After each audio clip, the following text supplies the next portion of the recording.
आपने अपनी कचहरी में देखा है ना, वो जज साहब जो 5 साल तक तारीख पर तारीख देते थे, फाइल पर धूल जमने देते थे, अचानक उनके ट्रांसफर या रिटायरमेंट की खबर आती है और वो सुपरमैन बन जाते हैं। अचानक रोज फैसले आने लगते हैं, जिन फाइलों को सालों तक हाथ नहीं लगाया वो रातों रात निपटाई जाने लगती है।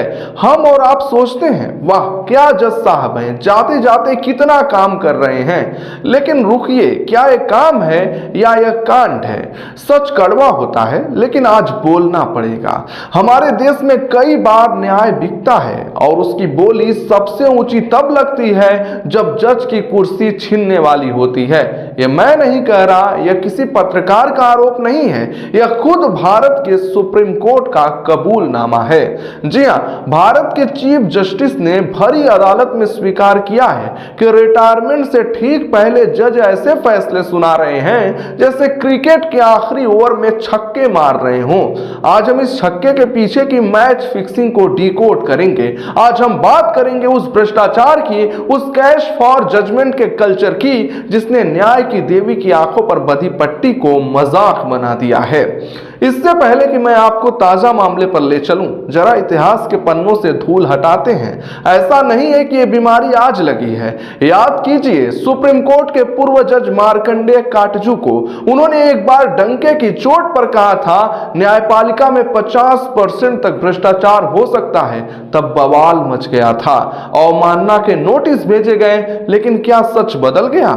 याद कीजिए 2018 का वो दिन जब सुप्रीम कोर्ट के 4 वरिष्ठ जजों को प्रेस कॉन्फ्रेंस करनी पड़ी थी। उन्होंने कहा था, लोकतंत्र खतरे में है, सब कुछ ठीक नहीं चल रहा है। वो इशारा किस तरफ था? वो इशारा इसी मनमर्जी और सिस्टम के अंदर की सड़न की तरफ था। ग्राउंड लेवल पर हालात और भी बदतर हैं। आप किसी भी जिला अदालत के वकील से ऑफ द रिकॉर्ड पूछ लीजिए, वो आपको बताएंगे कि कैसे रिटायरमेंट से पहले विदाई गिफ्ट के नाम पर फैसलों की बोली लगती है। जमीन के विवाद, क्रिमिनल की जमानतें और स्टे ऑर्डर्स, ये वो हॉट केक्स हैं जो रिटायरमेंट के आखिरी हफ्ते में धड़ल्ले से बिकते हैं। और अब 2025 के करीब जाते जाते खुद वर्तमान सीजीआई ने इस घाव को कुरेद दिया है। बुधवार का दिन था, सुप्रीम कोर्ट में chief justice Suryakant, justice Joymalya Bagchi और जस्टिस विपुल पंचोली की बेंच बैठी थी। सामने मामला था मध्य प्रदेश के एक प्रिंसिपल डिस्ट्रिक्ट जज का। कहानी बिल्कुल फिल्मी है। इन जज साहब को 30 नवंबर को रिटायर होना था। घर में विदाई समारोह की तैयारी होनी चाहिए थी, लेकिन 19 नवंबर को रिटायरमेंट से सिर्फ 10 दिन पहले हाईकोर्ट ने उन्हें सस्पेंड कर दिया। क्यों?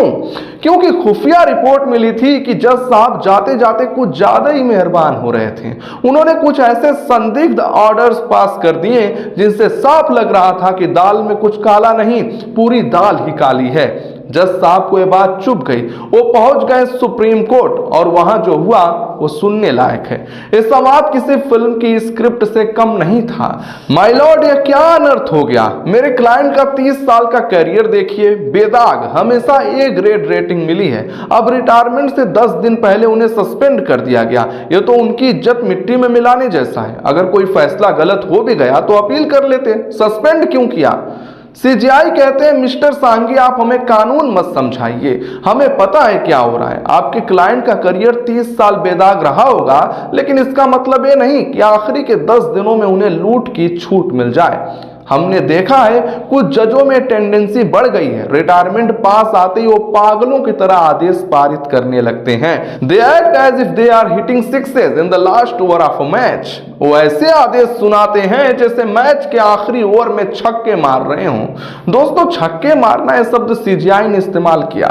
इसका मतलब समझते हैं आप? इसका मतलब है रिस्क लो, जो हाथ आए बटोरो, क्योंकि अब तो खेल खत्म होने वाला है। आउट भी हुए तो क्या, पवेलियन ही तो जाना है। लेकिन कहानी में एक ट्विस्ट अभी बाकी था।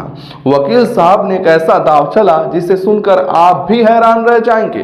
वकील विपिन सांघी ने कहा, हुजूर आप गलत समझ रहे हैं। मध्य प्रदेश सरकार ने जजों के रिटायरमेंट उम्र 60 से बढ़ाकर 62 साल कर दी है। मेरे क्लाइंट को तो 2026 में रिटायर होना था। उनके पास बहुत समय था, वो जल्दबाजी क्यों करेंगे? यह तर्क सुनकर लगा कि जज साहब बच जाएंगे। आखिर जब 2 साल बाकी थे तो वो आखिरी ओवर वाली बैटिंग क्यों करेंगे। लेकिन सीजीआई सूर्यकांत जो न्यायपालिका की नस नस से वाकिफ है, उन्होंने वकील की इस दलील की धज्जियां उड़ा दी। उन्होंने जो कहा उसे हर भ्रष्ट अधिकारी को अपने कमरे में टांग लेना चाहिए। सीजीआई ने मुस्कुराते हुए कहा, मिस्टर सांघी, जिस वक्त आपके क्लाइंट ने वो छक्के मारने शुरू किए थे उस वक्त उन्हें नहीं पता था कि सरकार उनकी उम्र बढ़ाने वाली है। उस वक्त उनके दिमाग में यही था कि 30 तारीख को दुकान बंद होने वाली है, जो कमाना हो अभी कमा लो। यह तो बाद में किस्मत से उम्र बढ़ गई, लेकिन उनकी नीयत तो भ्रष्टाचार की थी। कोर्ट ने साफ कहा, एक दुर्भाग्यपूर्ण प्रवृत्ति है। यह मैसेज जाना चाहिए कि आप सिस्टम को बेवकूफ नहीं बना सकते। सोचिए कितना गहरा तंज था यह। जज साहब सोच रहे थे कि आखिरी मौका है, हाथ साफ कर लो, लेकिन पकड़े गए। अब जरा तकनीकी बातों से बाहर आते हैं और असली खेल समझते हैं। आखिर रिटायरमेंट या ट्रांसफर के वक्त ही जज ताबड़तोड़ फैसले क्यों सुनाते हैं? इसके 3 बड़े कारण हैं जो कोई न्यूज चैनल आपको खुलकर नहीं बताएगा। पहला है गोल्डन हैंडशेक। कई बार बड़े कारपोरेट या रसूखदार लोग इंतजार करते हैं कि कब जज साहब का रिटायरमेंट पास आए, क्योंकि उस वक्त जज को भविष्य की चिंता होती है। ऐसे में मोटा माल इधर से उधर होता है और फैसला रसूखदार के पक्ष में आ जाता है। इसे ही कोर्ट ने बाहरी कारणों से प्रभावित होना कहा है। दूसरा है पोस्ट रिटायरमेंट पोस्ट। यह सबसे बड़ा दीमक है। रिटायरमेंट के बाद मुझे ट्रिब्यूनल का चेयरमैन बना देना, आयोग का सदस्य बना देना, इस लालच में जज सरकार या ताकतवर लोगों के पक्ष में फैसले सुनाते हैं। सरकार खुश, जज खुश और न्याय गया तेल लेने। बदला और फेवर ये तीसरा है, जाते जाते अपने दोस्तों को खुश करना और दुश्मनों को निपटाना। ट्रांसफर से पहले जज अक्सर उन वकीलों के केस निपटा देते हैं जो उनके खास होते हैं। सुप्रीम कोर्ट ने इस मामले में दखल देने से साफ मना कर दिया। उन्होंने कहा, अगर आदेश स्पष्ट रूप से बेईमानी से दिए गए हैं तो कार्रवाई होगी, चाहे आप कितने भी सीनियर जज क्यों ना हो। वकील ने कहा कि सस्पेंशन के खिलाफ हम सीधे सुप्रीम कोर्ट आए हैं, क्योंकि हमें हाई कोर्ट पर भरोसा नहीं है। सुप्रीम कोर्ट ने कहा, यह नाटक बंद कीजिए, पहले हाई कोर्ट जाइए, अगर वहां भी दाल नहीं गली तब हमारे पास आइएगा।